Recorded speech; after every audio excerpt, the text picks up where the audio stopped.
Everyone, তোমরা সবাই কেমন আছো? আশা করছি সবাই ভালো আছো আর আমরা অনেক ভালো আছি। তো চলে গেলাম তোমাদের জন্য নতুন একটি ব্লগ নিয়ে। তো সবাইকে হ্যাপি হোলি, সবাই ভালো থাকো, সুস্থ থাকো আর ভালোভাবে বাড়িতেই রং খেলো। আর সবাইকে হোলির অনেক অনেক শুভেচ্ছা। তো চলো আজকে ব্লগটা শুরু করি। তো আমরা গেছিলাম ভাগনাদের বাড়িতে। তো ওদের পাশের বাড়িতে মানে একটা মন্দির আছে, তো সেখানে কীর্তন হয়েছিল, তো অষ্টপ্রহর হয়েছিল। তো আজকে নাকি বাউল আছে, সেই জন্য বাউল গান শুনতে এসেছিলাম। তো আমার একদম যাওয়ার ইচ্ছা ছিল না, কিন্তু তোমাদের দাদাভাই ব্যস্ত হয়ে গিয়েছিল যে ও গান শুনবে, মানে বাউল গান শুনবে, সেই জন্যই গেছিলাম। আর এখানে আমি বসে বসে ভাগনাদের বাড়িতে তোমাদের কাছে কিছু বলছিলাম, কিন্তু সেগুলো বাইরের আওয়াজের জন্য তোমাদেরকে শোনালাম না। তো চলো আমরা যাই বাউল গান শুনতে। বলো বলো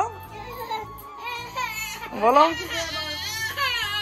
বলো হাই গাইস, বলো বলো বলো হাই গাইস, হাই বলো হাই গাইস,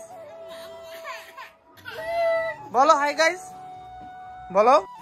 তো আমরা বেরিয়ে পড়েছি, আমরা যাচ্ছি বাউল গান শুনতে। আর এখানে ভাগনা ভাগ্নি সবাই মিলে যাচ্ছি আমরা বাউল গান শুনতে। আর দেখতেই পাচ্ছ মন্দিরটা অনেক দূরে না, অনেক কাছে। তো চলো আমরা বাউল গান শুনবো।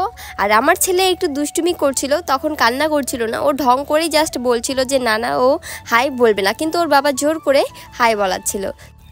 তো এই মন্দিরটা কিন্তু রাধাকৃষ্ণের মন্দির, আর এখানে অষ্টপ্রহর প্রতি বছরই হয়ে থাকে আর সুন্দর সুন্দর বাউল গানও হয়ে থাকে। তো আজকে বাউল গান, সেই জন্যই আমরা এসেছিলাম এখানে বাউল গান শোনার জন্য। তো দিদি, জিজু, ভাগনা, ভাগ্নি সবাই মিলে আমরা এসেছি। এই দেখো মন্দিরটা কিন্তু অনেক সুন্দর, আর এখানে দান বাক্স রেখেছে।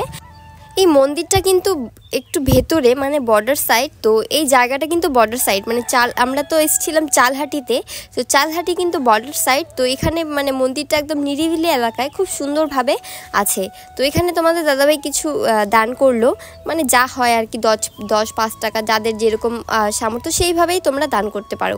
তো দেখো এখানে মন্দিরটার ভেতরটা কিন্তু অনেক সুন্দর, আর অনেকগুলো ঠাকুর, যেমন ধরে নাও রাধা কৃষ্ণ, তারপর হচ্ছে নিমাই, চৈতন্য, যা যা আমি কিন্তু বলতে পারলাম না ঠাকুরের নামগুলো, আমি কিন্তু ঠিকভাবে বলতে পারলাম না, কারণ অনেকগুলো ঠাকুর রাখানো হয়েছে এখানে। কিন্তু আমি যেটা জানি রাধা গোবিন্দ, নিমাই, চৈতন্য থাকে, আর সাথে থাকে গোপাল।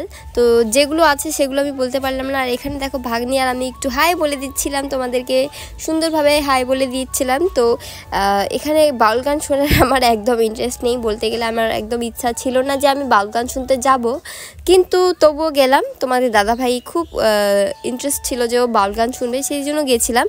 আর দেখো এখানে একটা ছোট্ট গোপাল, এই গোপালের পুজো হয়েছে এখানে।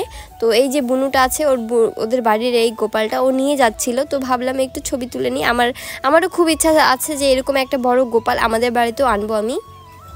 আর এখানে দেখো আমার ছেলে এখন কি সুন্দর হাই বলে দিচ্ছিল।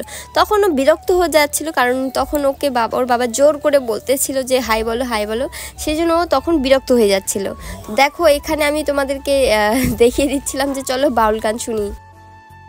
তো বাউল গান শুনতে কিন্তু সবারই ভালো লাগে। তো চলো তোমাদেরকেও শোনাই বাউল গান কেমন হচ্ছে এখানে। তো অনেকটাই ভালো হয়েছিল।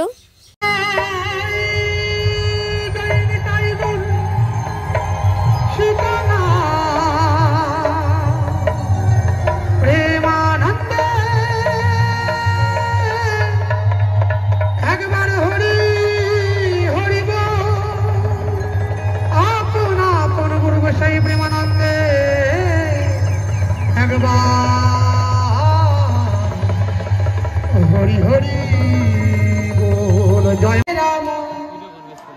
এই যে মায়েরা বলছে কিন্তু বাবারা বলছে না। আমি ওদের নামে আসলাম বাবা। হ্যাঁ হ্যাঁ, সবাইকে বলতে হবে, সবাইকে।